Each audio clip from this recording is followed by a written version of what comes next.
Welcome to my channel Saim's World। अस्सलामुअलैकुम friends, आज की इस वीडियो के अंदर हम लोग सीखने जा रहे हैं कमेंट्स इन HTML। सबसे पहले मैं अपने इस फोल्डर को ओपन कर लेता हूँ, देन विजुअल स्टूडियो कोड के अंदर आ जाता हूँ और जैसा कि आप देख सकते हैं मेरा विजुअल स्टूडियो कोड ओपन हो चुका है और यहाँ पर कुछ कोड लिखा हुआ है। मैं इसको थोड़ा जूम इन कर देता हूँ। ओके, तो अब ये आपको दिख रहा है।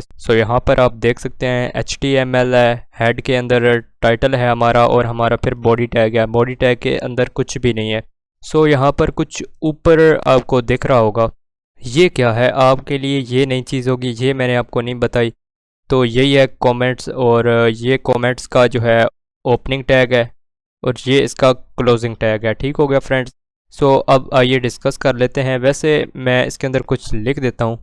मैं इसके अंदर लिख देता हूँ क्लास जो भी होगी, अभी तो मुझे याद नहीं है क्लास कौन से वाली है। एक काम करते हैं, यहाँ पर लास्ट टाइम जो थंबनेल मैंने बनाया था क्लास 6 है। ठीक हो गया। ये कोड रहने वाला है क्लास 7 का और क्लास 7 कोड। ठीक हो गया फ्रेंड्स। यहाँ पर मैंने लिख दिया है क्लास 7 कोड। मान लो ये कोड मैं अपने गिटहब पर रख देता हूँ, वहाँ से आप लोग इस कोड को डाउनलोड करते हो और फिर यहाँ पर अपने विजुअल स्टूडियो कोड के ऊपर ओपन कर लेते हो। तो क्या है कि ये पीस ऑफ कोड क्या चीज़ है, आपको कैसे पता चलेगा इसके अंदर क्या किया जा रहा है।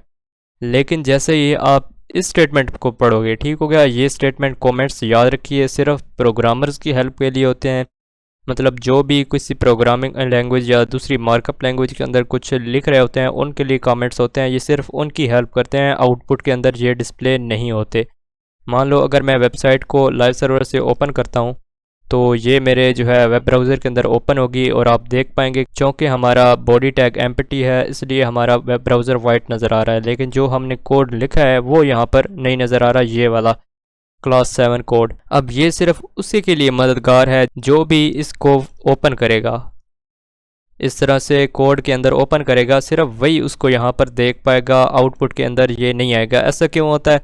ऐसा बेसिकली इसलिए होता है कि जो भी कंपाइलर होता है, जो भी कोड को ट्रांसलेट करने वाला होता है, ट्रांसलेटर होता है, जो ही वो कमेंट्स को देखता है, खा वो प्रोग्रामिंग लैंग्वेजेस के अंदर हो या मार्कअप लैंग्वेज के अंदर, वो इन कमेंट्स को इग्नोर कर देता है और नेक्स्ट लाइन पर आ जाता है। इसका इस्तेमाल क्या होता है, जैसे कि मैंने बताया यहाँ पर ये एक पीस ऑफ कोड है। ठीक हो गया फ्रेंड्स। और ये कोड, इस कोड के अंदर क्या चीज़ सर अंजाम दी जा रही है उसके बारे में हम कमेंट्स के अंदर लिख देते हैं। ऐसा इसलिए होता है, मान लो आपका कोड 1000 लाइनों पर फैल चुका है, तो ऐसा नहीं है कि 1000 लाइनों वाला कोड सिर्फ एक टास्क परफॉर्म कर रहा होगा। हर 5-6 लाइनें एक अलग अलग टास्क परफॉर्म कर रही होंगी, यानी अलग अलग फंक्शंस होंगे। तो क्या है, उन फंक्शंस को, वैसे तो फंक्शंस के नाम उनके काम के ऊपर भी रखे जाते हैं, बट चूँकि हमें इस चीज़ का ख़दशा होता है कि नाम सिमिलर पड़ जाने से कहीं ऐसा ना हो कि प्रोग्रामर या फिर उसकी जो लॉजिक उसके अंदर लिखी होती है उसको एक्सप्लेन करने के लिए हम कमेंट्स का इस्तेमाल करते हैं। और ये ज़्यादा इसलिए होता है कि मान लो ये हमारे पास पीस ऑफ कोड है। ठीक हो गया फ्रेंड्स।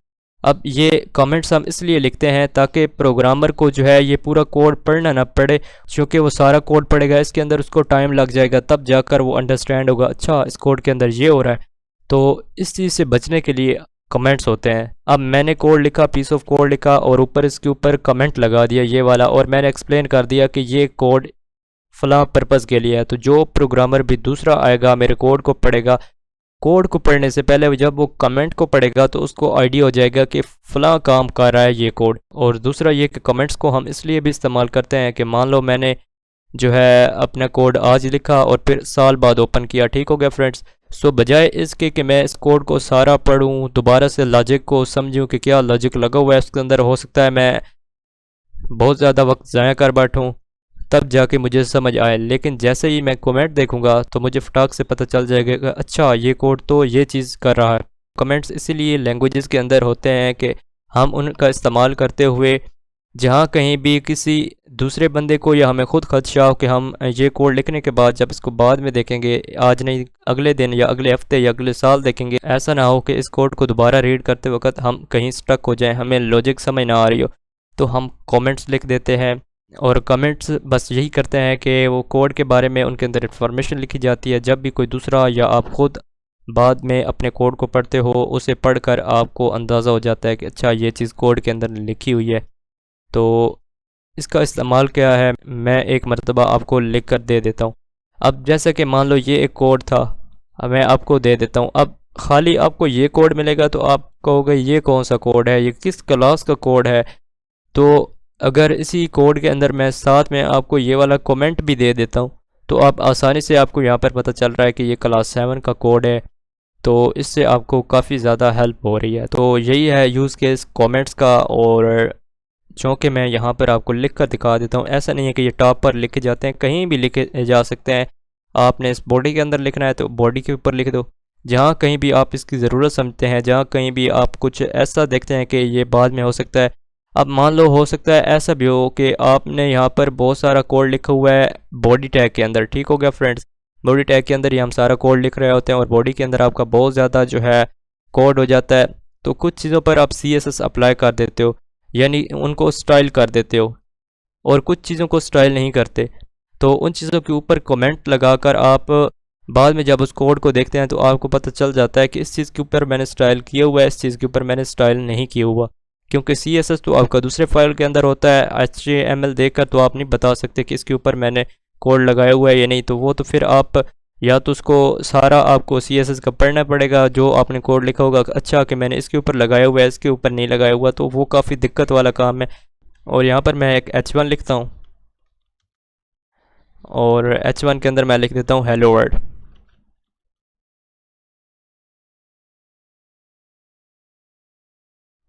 H1 के अंदर मैंने हेलो वर्ल्ड लिख दिया।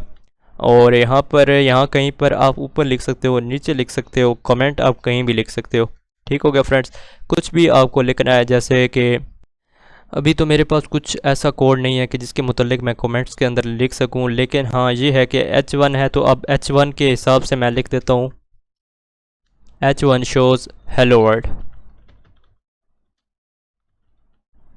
तो अब मैंने लिख दिया H1 शोज़ हेलो वर्ल्ड। अगर मैं इसको एज इट इज़ छोड़ देता हूँ और कंट्रोल एस सेव कर देता हूँ तो आप देखिएगा ये वाला भी शो होगा। चूँकि हेडिंग में ये है तो ये थोड़ा बड़ा होगा, लेकिन ये भी शो होगा। तो आप देख सकते हैं ये तो हेडिंग में था इसलिए थोड़ा बोल्ड दिख रहा है, बट ये भी शो हो रहा है और इसका फ़ॉन्ट साइज़ भी लगभग पैराग्राफ टैग जितना है। तो आते हैं वापस, और अब आपने वैसे आपको अगर ये वाला सिंटैक्स थोड़ा मुश्किल लग रहा है तो इसकी एक शॉर्टकट है विजुअल स्टूडियो कोड के अंदर। आप किसी भी प्रोग्रामिंग लैंग्वेज के अंदर कमेंट लगाना चाह रहे हैं या किसी मार्कअप लैंग्वेज के अंदर, या फिर आप कोई स्टाइल वाली लैंग्वेज खोल के बैठे हुए हैं, आपने जस्ट कंट्रोल// प्रेस करना है और ये आपका कमेंट हो जाएगा। जिस स्टेटमेंट पर भी होंगे वो आपका कमेंट आउट हो जाएगा। मान लो कि अगर मैंने बहुत सारा कोड लिखा है, मुझे पता नहीं चल रहा कि किस लाइन में एरर आ रहा है। ठीक हो गया फ्रेंड्स, और मैं हो सकता है कुछ लाइनों को कमेंट आउट कर दूं ताकि कोड मेरा अगर चल जाएगा तो मुझे पता चलेगा जो चीज़ें मैंने कमेंट आउट की हैं उन्हीं के अंदर एरर था। जैसे कि यहाँ पर कंट्रोल// कर देता हूँ तो ये भी कमेंट आउट हो जाएगा। अब ये ब्राउज़र के अंदर नहीं दिखेगा क्योंकि कंपाइलर जो भी ट्रांसलेटर इसका होगा इसको जो है इग्नोर कर देगा। So open with live server, और यहाँ पर आप देख सकते हैं हमारा एम्प्टी आ रहा है क्योंकि बॉडी टैग के अंदर तो कुछ है ही नहीं, सिर्फ ये कमेंट्स हैं हमारे। सो आज की वीडियो में बस इतना ही, और मिलते हैं नेक्स्ट वीडियो के अंदर। तब तक के लिए अल्लाह हाफिज़। Don't forget to subscribe my channel Saim's World.